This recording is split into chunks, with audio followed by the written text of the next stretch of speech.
Israel পৃথিবীর একমাত্র ইহুদি রাষ্ট্র। ইহুদি ধর্মের অনুসারীরাই শুধুমাত্র ইসরায়েলের নাগরিক হতে পারে। আজকের এই ভিডিও থেকে আমরা জানব কোন দেশ ইহুদি রাষ্ট্র প্রতিষ্ঠায় সবথেকে বেশি সহযোগিতা করেছে, ইসরায়েলকে কেন বলা হয় পাপের দেশ, এই দেশের অর্থনীতিতে আয়ের মূল উৎস কী, এছাড়া ইসরায়েল সম্পর্কে থাকছে বিস্তারিত তথ্য।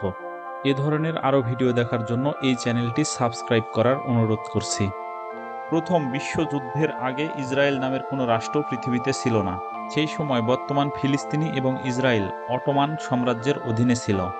প্রথম বিশ্বযুদ্ধের সময় মুসলিম শাসকদের অদূরদর্শিতা এবং ব্রিটিশদের ষড়যন্ত্রের কারণে অটোমান সাম্রাজ্যের সমাপ্তি ঘটে। অটোমান সাম্রাজ্য পতনের পর বর্তমান ইসরায়েল, ফিলিস্তিনি, সিরিয়া, লেবানন এবং জর্ডানের অনেকগুলো অঞ্চল ব্রিটেন এবং ফ্রান্সের অধীনে চলে যায়। এই সময় ইহুদি জনগোষ্ঠী ফিলিস্তিনে নিজেদের জন্য একটি স্বাধীন রাষ্ট্র প্রতিষ্ঠার জন্য তীব্র আন্দোলন শুরু করে। 1914 সাল পর্যন্ত মাত্র কয়েক হাজার ইহুদি বসবাস করত ফিলিস্তিনে। 1917 সালে 2 নভেম্বর তৎকালীন ব্রিটিশ প্রধানমন্ত্রী লর্ড আর্থার জেমস বেলফোর ইহুদি নেতাদের কাছে ফিলিস্তিনে ইহুদিদের জন্য একটি স্বাধীন রাষ্ট্র প্রতিষ্ঠার প্রতিশ্রুতি দিয়ে একটি চিঠি লেখেন। এই চিঠির মাধ্যমে দেওয়া ঘোষণা বেলফোর ঘোষণা নামে পরিচিত। বেলফোর ঘোষণার মাধ্যমেই মূলত ফিলিস্তিনে দুটি আলাদা রাষ্ট্র প্রতিষ্ঠার সম্ভাবনা সৃষ্টি হয়। ব্রিটিশদের সহযোগিতার মাধ্যমে 1920 সালে ফিলিস্তিনে বসবাস করা ইহুদি জনসংখ্যা 20,000 অতিক্রম করে। এই সময় ব্রিটিশদের প্রত্যক্ষ সহযোগিতার মাধ্যমে ইহুদিরা হাগানা নামের গোপন বাহিনী গঠন করে। এই বাহিনীর প্রধান কাজ ছিল ফিলিস্তিনিদের বিরুদ্ধে ইহুদিদের সহযোগিতা করা। পরবর্তীতে এই বাহিনী এক সংঘবদ্ধ সন্ত্রাসী বাহিনীতে পরিণত হয়। এই বাহিনীর প্রধান কাজ ছিল ফিলিস্তিনিদের বাড়িঘর, ক্ষেত-খামার দখল করা, জনসমাগম আছে এমন স্থানে বোমার বিস্ফোরণ ঘটানোর মাধ্যমে সাধারণ মানুষের মনে আতঙ্ক সৃষ্টি করা। এসব সন্ত্রাসী কার্যক্রমের মূল উদ্দেশ্য ছিল ফিলিস্তিনিদের তাদের ভূমি থেকে বিতাড়িত করা। এই সময় পৃথিবীর বিভিন্ন স্থান থেকে ইহুদি জনগণ ফিলিস্তিনে এসে বসতি স্থাপন করে, ফলে এই অঞ্চলে দ্রুত ইহুদি জনসংখ্যা বৃদ্ধি পেতে শুরু করে। 1931 সালে এই অঞ্চলে ইহুদি জনসংখ্যা 1,80,000-এ পৌঁছায়। দ্বিতীয় বিশ্বযুদ্ধ ইহুদি জনগোষ্ঠীর জন্য ছিল এক বিষাদময় অধ্যায়। এ সময় ইউরোপে হিটলারের নেতৃত্বে ব্যাপক হারে ইহুদি জনগণকে হত্যা করা হয়। জার্মান সেনাবাহিনীর হাতে প্রায় 60 লক্ষ ইহুদি গণহত্যার শিকার হয়। এই হত্যাকাণ্ডের পর ইহুদি জনগোষ্ঠীর মধ্যে ব্যাপকভাবে নিজেদের জন্য একটি স্বাধীন রাষ্ট্র প্রতিষ্ঠার দাবি সৃষ্টি হয়। দ্বিতীয় বিশ্বযুদ্ধ শেষে বিশ্ব নেতারা এই দাবি বাস্তবায়নের জন্য কাজ শুরু করে। 1947 সালে জাতিসংঘের সাধারণ অধিবেশনে ফিলিস্তিনকে 2 ভাগে বিভক্ত করা হয়। এই বিভক্তির ফলে ফিলিস্তিনি জনগণ তাদের দেশের মাত্র 45 ভাগ ভূমি নিজেদের জন্য পায়, আর বাকি 55 ভাগ ভূমির মালিক হয় ইহুদি জনগণ। এভাবে ফিলিস্তিনি জনগণের ভূমি দখলের মাধ্যমে পৃথিবীর বুকে প্রতিষ্ঠিত হয় ইসরায়েল নামের ইহুদি রাষ্ট্র। ইহুদি রাষ্ট্র প্রতিষ্ঠায় যুক্তরাজ্য সবথেকে বেশি সহযোগিতা করেছে। 1948 সালের 14 মে ইসরায়েল নিজেদের একটি স্বাধীন রাষ্ট্র হিসেবে ঘোষণা করে। ইসরায়েল স্বাধীন রাষ্ট্র হলেও মুসলিম বিশ্বের বেশিরভাগ দেশ এখন ইসরায়েলকে স্বাধীন রাষ্ট্র হিসেবে স্বীকৃতি দেয়নি। ইহুদি পণ্ডিতদের মতে ইসরায়েল নামের উৎপত্তি আম ইসরায়েল বা বনি ইসরায়েল থেকে, যার অর্থ ঈশ্বরের জন্য সংগ্রামকারী। তবে অনেক ইহুদি মনে করেন ইসরায়েল নামের অর্থ বনি ইসরায়েলের সন্তানদের জন্য বসবাসের স্থান। বর্তমানে ইসরায়েলের জনসংখ্যা 1 কোটির কিছুটা বেশি। এই অঞ্চলের গাজা উপত্যকা, পশ্চিম তীর, গোলান মালভূমি ইসরায়েলের দখলে থাকা ব্যাপক বিতর্কিত স্থান।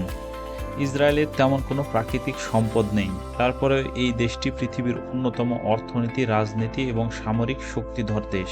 বর্তমানে এই দেশটি পৃথিবীর সুপার পাওয়ার দেশগুলোর একটি। ইসরায়েলের ব্যাপক উন্নয়নের প্রধান কারণ ইসরায়েলের দক্ষ মানব সম্পদ। দেশের বেশিরভাগ মানুষ উচ্চশিক্ষিত এবং কারিগরি জ্ঞান সম্পন্ন। ইসরায়েলে প্রতি বছর প্রচুর পরিমাণে বিভিন্ন ভাষার বই নিজেদের ভাষাতে প্রকাশ করা হয়, ফলে ইহুদি জনগণ সারা পৃথিবীর বিভিন্ন বিষয় সম্পর্কে জ্ঞান লাভ করার সুযোগ পায়। এখনও পর্যন্ত যত বিজ্ঞানী নোবেল পুরস্কার পেয়েছে তার 22% ইহুদি সম্প্রদায়ের। প্রযুক্তির দিক দিয়ে ইসরায়েল অবাক করার মতোই দক্ষ। পৃথিবীর বিভিন্ন দেশ আজ ইসরায়েলের তৈরি অনেক সফটওয়্যার ব্যবহার করে থাকে। ইসরায়েল তার গবেষণা কার্যক্রম পরিচালনার মাধ্যমে প্রযুক্তি শিল্প আরও সমৃদ্ধশালী করছে। ইসরায়েল ব্যবসা বাণিজ্যে ব্যাপকভাবে সফল একটি দেশ। বর্তমানে ইসরায়েলের ৫৫% নারী পুরুষ সরাসরি বিভিন্ন রকমের ব্যবসা বাণিজ্যের সাথে যুক্ত। তাদের তৈরি পণ্যের সারা পৃথিবীতে ব্যাপক চাহিদা আছে। ইসরায়েলের অর্থনীতির আয়ের মূল উৎস ব্যবসা বাণিজ্য। সারা পৃথিবীতে ছড়িয়ে থাকা অসংখ্য ব্যবসা প্রতিষ্ঠানের মাধ্যমে এই দেশ প্রচুর পরিমাণ অর্থ আয় করে থাকে। এছাড়া অস্ত্র বিক্রি এবং প্রযুক্তি পণ্য ইসরায়েলের আয়ের অন্যতম উৎস। ইসরায়েলে আছে পৃথিবীর নামিদামি শত শত প্রযুক্তি কোম্পানির অফিস। ইসরায়েলের কৃষিক্ষেত্রে সফলতা অভাবনীয়। বিগত ৩০ বছরে ইসরায়েলের কৃষি উৎপাদন প্রায় ৭ গুণ বৃদ্ধি পেয়েছে। ইসরায়েলের ভূমির প্রায় ৬০% মরুভূমি, তারপরেও তাদের প্রয়োজনীয় প্রায় সব খাদ্যদ্রব্য নিজেরাই উৎপাদন করতে পারে। ফুল উৎপাদনে ইসরায়েল বেশ দক্ষ। তাদের উৎপাদিত ফুলের বেশিরভাগ অংশ ইউরোপের বাজারে রপ্তানি হয়ে থাকে। অর্থনৈতিকভাবে ইসরায়েল বেশ উন্নত হলেও ধনী রাষ্ট্রের তালিকায় এই দেশের নাম নেই, কারণ ইসরায়েল তাদের নিরাপত্তার জন্য প্রচুর পরিমাণ অর্থ সামরিক খাতে ব্যয় করে। এই ব্যয়ের পরিমাণ এতটাই বেশি যে মোট সামরিক ব্যয়ের অর্ধেক কমাতে পারলে ইসরায়েল পৃথিবীর প্রথম সারির ধনী রাষ্ট্রে পরিণত হবে। নিরাপত্তার আড়ালে ইসরায়েলের শোষণ নির্যাতন অন্যতম প্রধান নীতি। গ্র্যাজুয়েশন সম্পন্ন করার পর ইসরায়েলের সকল নারী পুরুষকে বাধ্যতামূলক সেনা প্রশিক্ষণ নিতে হয়। এই সেনা প্রশিক্ষণের মেয়াদ ছেলেদের জন্য ৩ বছর আর নারীদের জন্য ২ বছর।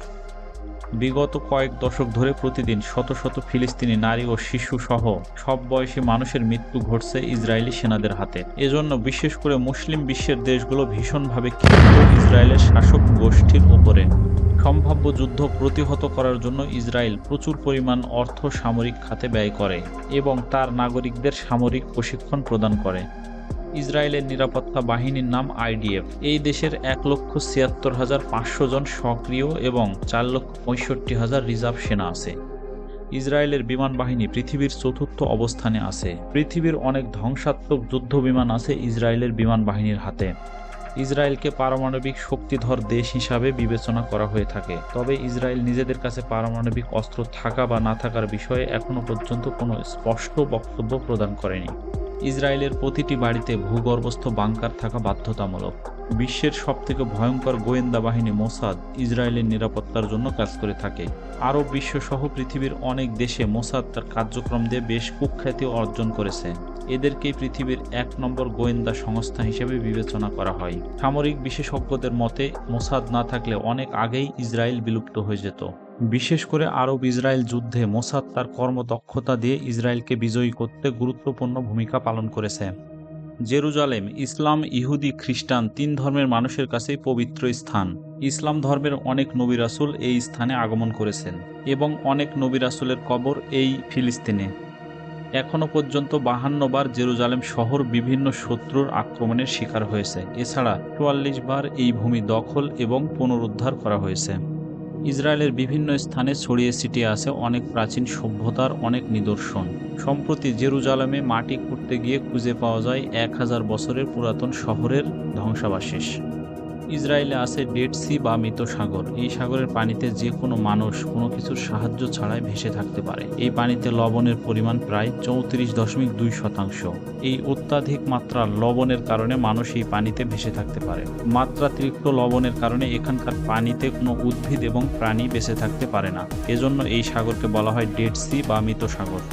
ইসরায়েলের আছে মোট ৩৭টি সমুদ্র সৈকত, যার মধ্যে তেল আবিবের সমুদ্র সৈকতগুলো পৃথিবীর সবচাইতে জাঁকজমকপূর্ণ সমুদ্র সৈকত হিসাবে বিবেচনা করা হয়। জোরপূর্বক ভূমি দখল, গণহত্যা, অপহরণ সহ বিভিন্ন রকম ষড়যন্ত্র করার জন্য ইসরায়েল নিঃসন্দেহে পৃথিবীর সবচাইতে বিতর্কিত রাষ্ট্র। মূলত ফিলিস্তিনে তাদের সামরিক আগ্রাসন ও মানবাধিকার লঙ্ঘনের কারণে এই দেশকে পাপের দেশ বলা হয়। ইসরায়েলের মানবতা বিরোধী কর্মকাণ্ডের কারণে সারা পৃথিবীতে ব্যাপকভাবে সমালোচিত। ইরান ইসরায়েলকে দখলদার ও ভুয়া রাষ্ট্র বলে অভিহিত করেছে।